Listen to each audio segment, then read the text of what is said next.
the following theorem, let us assume x has binomial distribution with parameters n, p.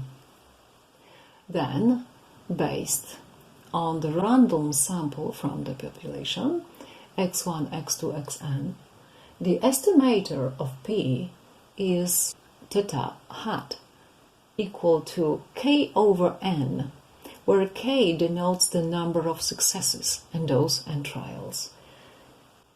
K equals the sigma from I equal 1 to n of xi. A theta hat is consistent, unbiased, and effective. So first of all, quite a few words about the binomial distribution once again. The binomial distribution is a distribution in which equally the chance of success or failure in each trial is always the same. So for this purpose, imagine that you have a very, very big aquarium with thousands and thousands of fish. Now, I hope you remember the zoo in which you have seen the biggest aquarium. I've seen quite a big aquarium in China, in Beijing. So imagine that the number of fish is very, very big. And some of the fish are goldfish and the others are not. So we have some proportion of goldfish in the whole population. And if we take away 1 or 2 or even 20 goldfish from the aquarium, still the chance of getting the goldfish is equally the same, because subtracting 20 from such a large number doesn't change much. Okay, so if we take a sample of n elements, each element denotes either a success or a failure, so it's either 0 or 1. So the function k equal sigma from 1 to n of xi, practically what is it doing? It is calculating the number of successes, the number of goldfish we had the chance to catch. Okay, so we are building this estimator in this way. We will show it is really the estimator and it is consistent, unbiased, effective. It is effective. We'll not be showing this. It's enough to mention that we have already said that if we use maximum likelihood method, then the estimators that appear are effective whenever, of course, such a parameter has effective estimator. Okay, so what would be the likelihood function?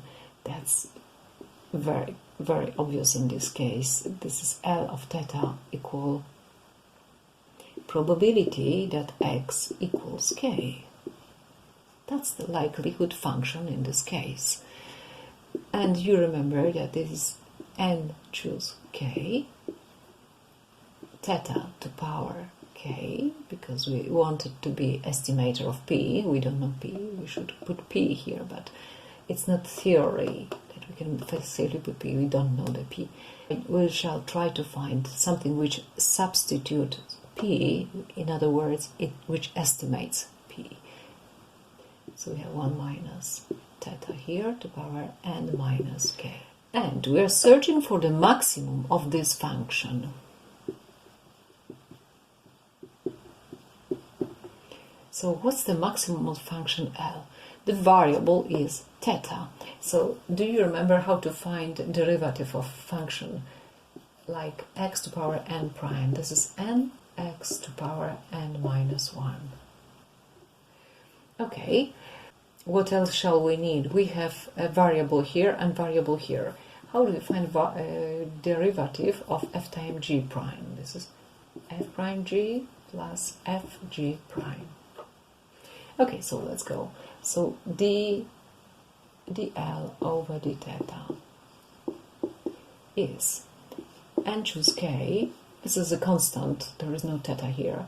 Now we have k theta to k minus 1 according to this formula, times, that's f prime now, g, 1 minus theta n minus k, plus n choose k theta to k, and now we have g prime, prime of this, n minus k, 1 minus theta to power n minus k minus 1, times derivative of internal function, which is minus 1.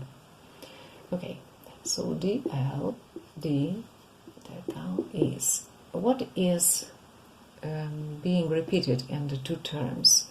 N choose k is repeated, so we put it in front of the bracket, and now we have theta to power k minus 1 and 1 minus theta to power n minus k minus 1.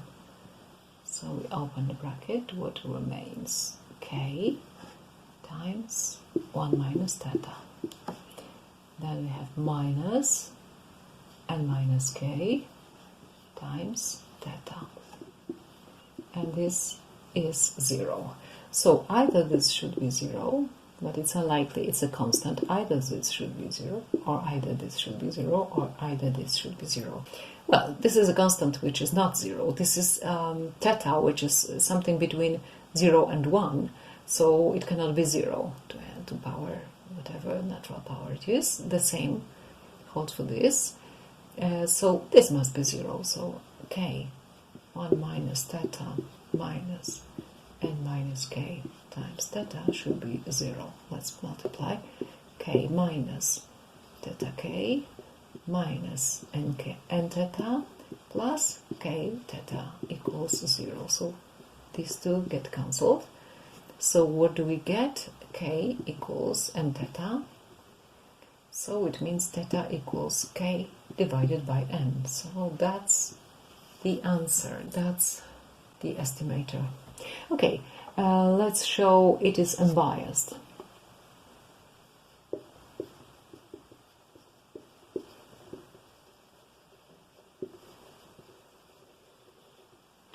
Expected value of theta is expected value of k over n. N is constant, so we put it outside, and 1 over n of k, e of k. So this 1 over n, k is this, e of sigma xe I equal 1 to n. Okay, what is it now? This is the sum of expected values, so 1 over n sigma of expected values of xi. I equal 1 to n. What's the expected value of each trial? In each trial, either we have a success or a failure. We have two possibilities, either for failure or success. And probability of xi is 1 minus theta, and probability of success is theta.